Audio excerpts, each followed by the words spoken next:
Okay, so let's go back to our role in healthcare genomics. We went on a little bit of a boot camp back to microbiology and definitions of things.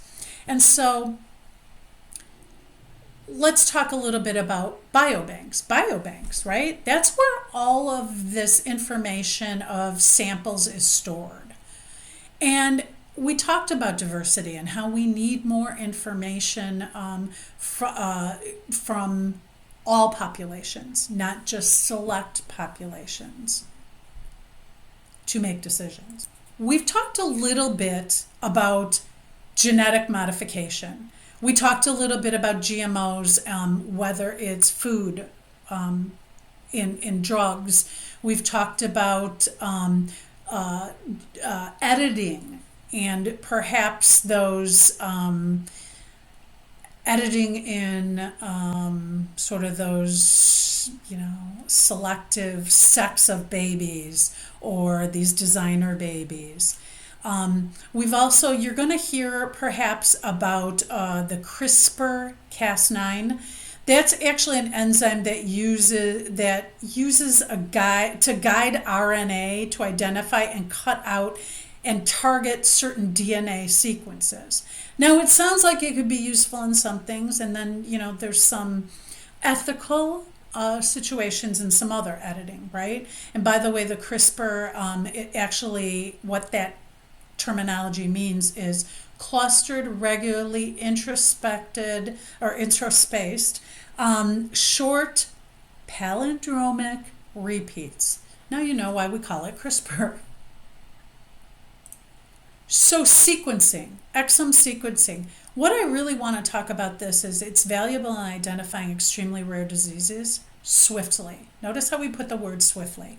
It used to be years to really look at these gene variants, really get down to specifics, identify rare diseases and potentialities. Now it can be a matter of hours. And I think that's a powerful statement when we look at that. Again, we all have different feelings of what's happening maybe with genomics and genetics, but for some rare diseases or those diseases that have maybe a prognosis that is very time elemented, it could be children's conditions, etc. I think that this is extremely powerful, that it can be done now in a matter of hours. So we've talked a lot about maybe some biases, some inequities. We've talked about different social issues. We've talked about equal access to genetic testing and treatments. Again, we've talked about financial aspects.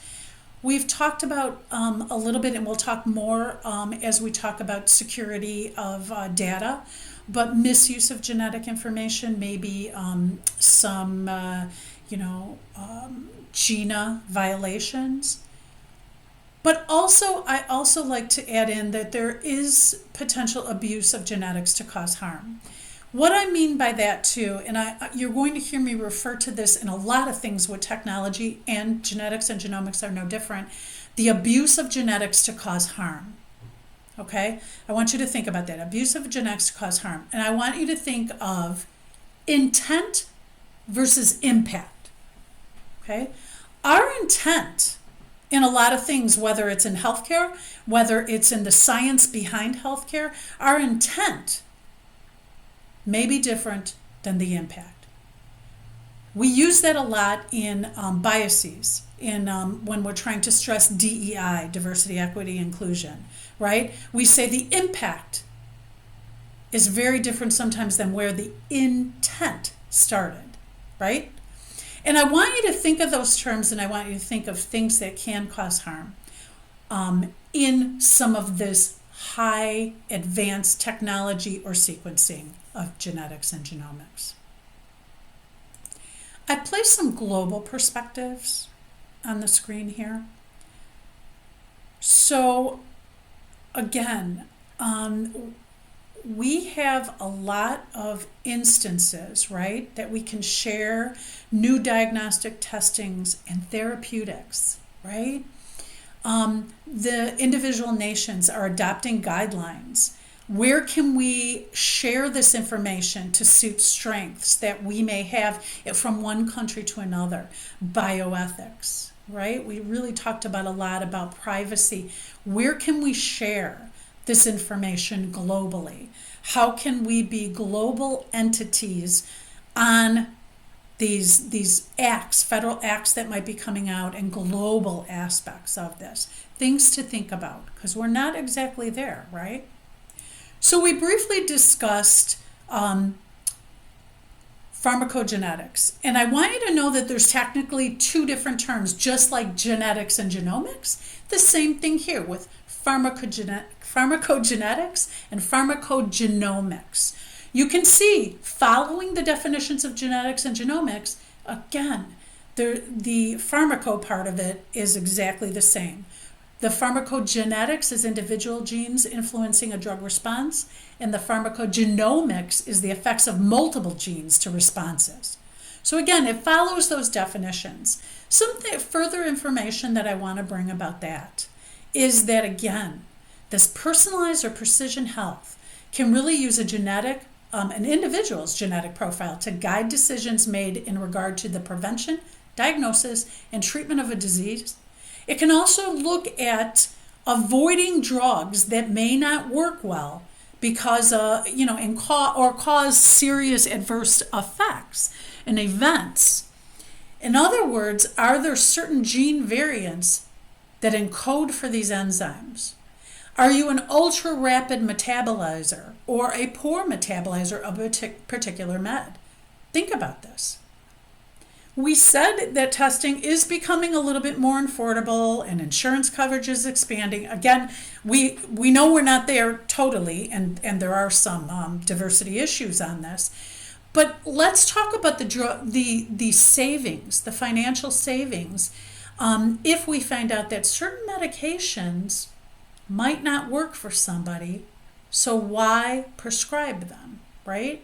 And the cost of then individuals getting better sooner because they have appropriate meds. Things to think about, and financially too, and insurance wise, that could be a pleaser to the insurance companies. So I put on the screen some of the meds that have already been classified and used in precision med and the pharmacogenetic portion of this, right?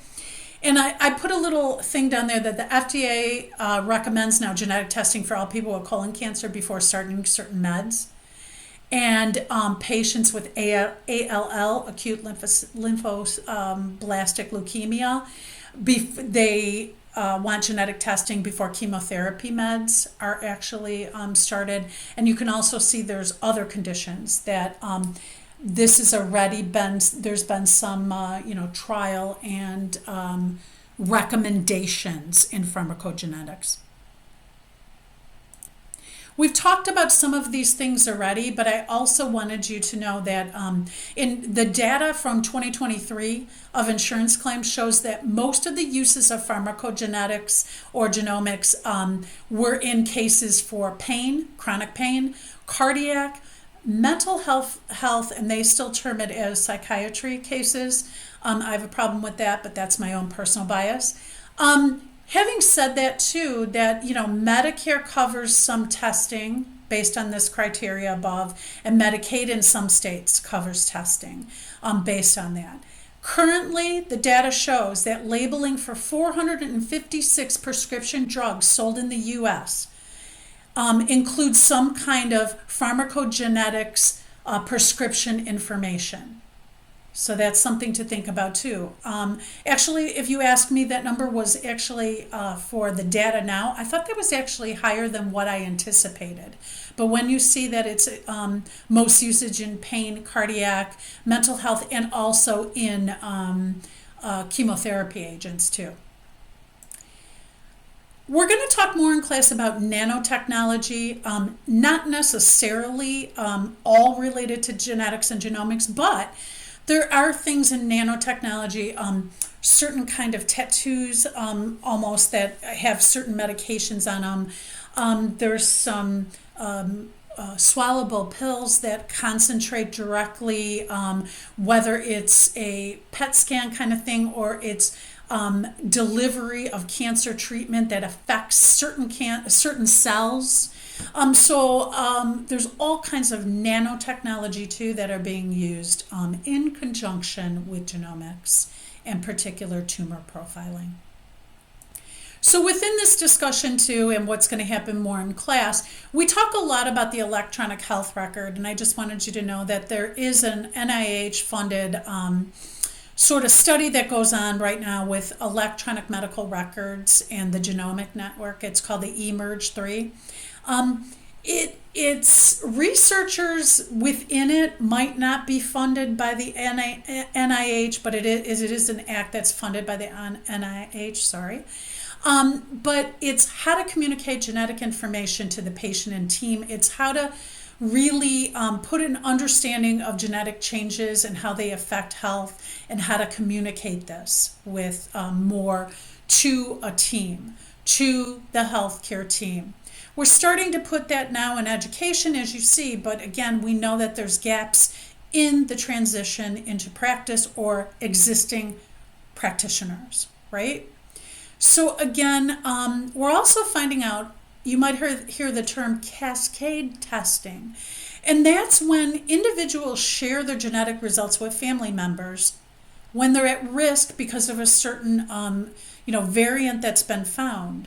Do they share that, and do we offer testing to those that may be affected as well? We hear a lot of this in breast cancer, colon cancer, etc.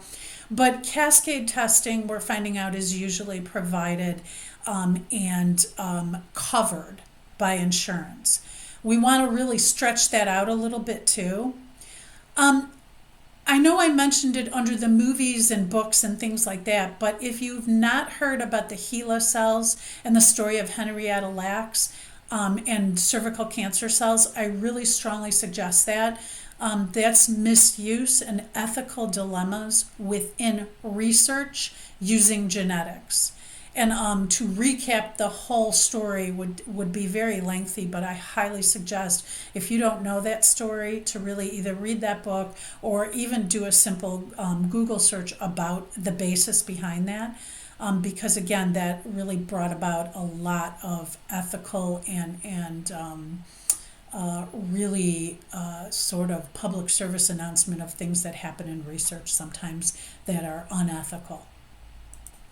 Something that I want to bring into fruition in this slide is just to say that we already talked about genetic testing can be done at both the healthcare setting or it can be done direct to consumer, right? Having said that, there is data and research that says participants who receive the results from a genetics provider, meaning more in an organizational level, more frequently share the results with relatives than those that do the direct-to-consumer or non-genetics provider. Okay, I want you to think about that because there might be an element of keeping things a little bit more private or not have the guidance, right? The guidance of what do I do with these results? What does this mean? I don't understand this. Whereas a provider or a healthcare practitioner might explain a little bit more, counsel, the patient. And you, again, in one of these activities, you're going to have a chance to kind of do that a little bit more in an activity that we're going to do.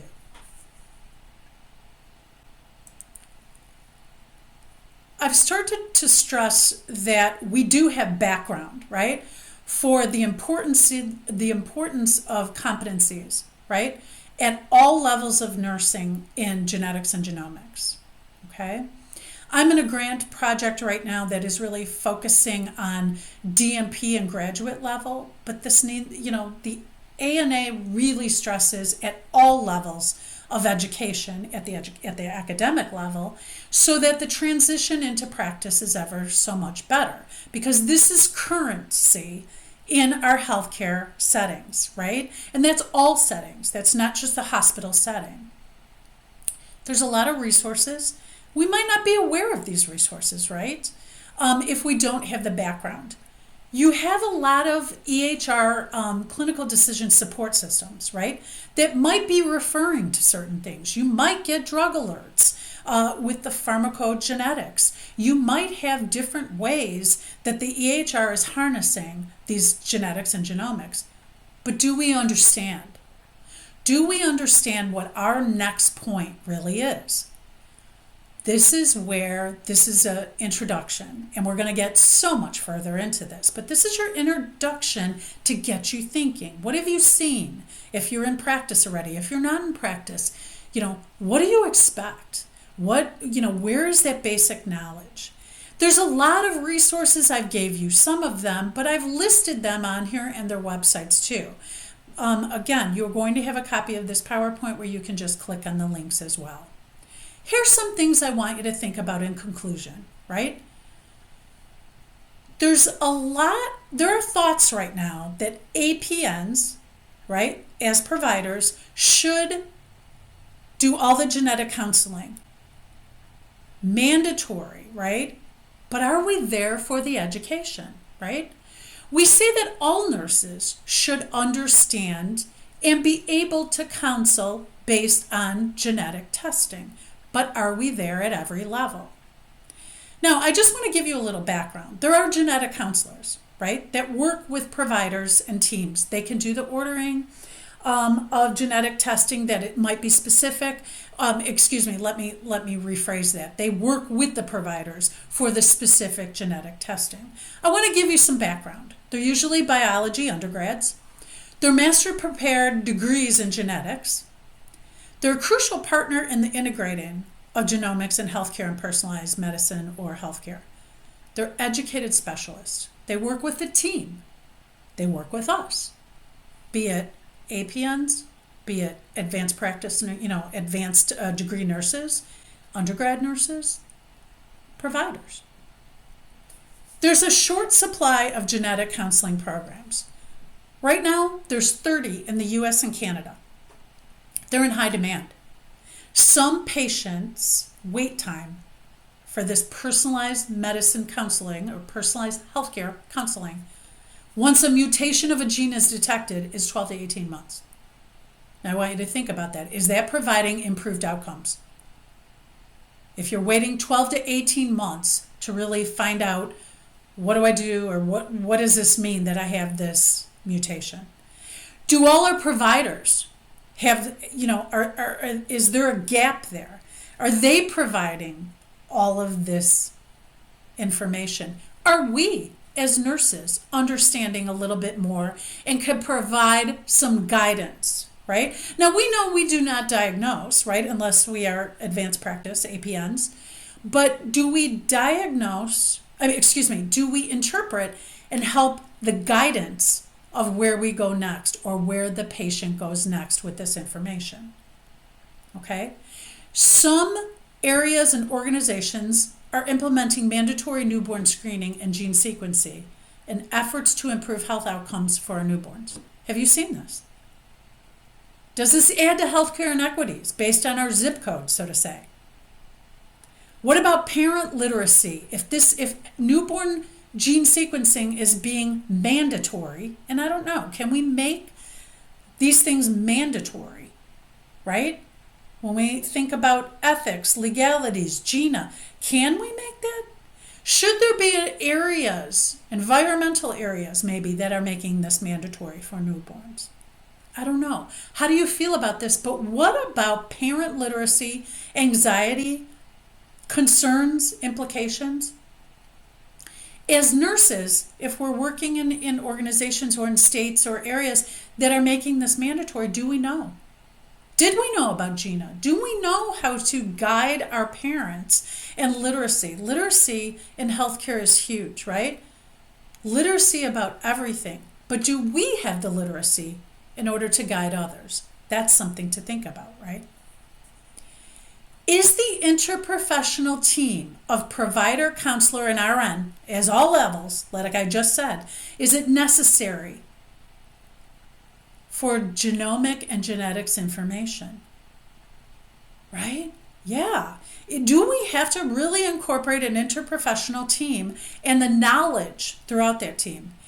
And do we stop there? What about lab? What about IT professionals in that too? As things start to get in our electronic health record, or accessing that from, intraoperability, right? We're learning about that in this course, about transferring that, all health records. Does that get transferred as well? For consistency and for better quality improvement outcomes. So again, where does that interprofessional team, who's in that interprofessional team? Things to think about. I lastly really want you to think. Reflect on how genetics will profoundly change our roles and our responsibility in healthcare. How will this genetic and genomic data change how we provide care, right? Obviously, I have my little emoji up there saying, hey, do you have any questions? But I want you to think about them, because this is just the prelude into some of our activities for this module. But I want you to think of your questions and think of your concerns, because there are questions and concerns, right? I also talked about having Foundations of Genetics and Genomics, a Jeopardy game. Feel free to click on that link. You do not have to play with the team. You can really look at that to give you, again, some basic information. I tried to cover that in this podcast, but you may want to test your knowledge a little bit further. Thank you for spending your time. I can't wait to delve into this topic a little bit more in our class activities, but I hope in some ways it brings about a lot of reflection points for you. I hope you're excited of the future. I hope you're concerned about the future.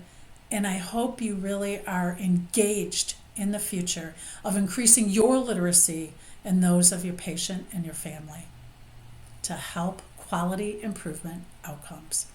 Thank you.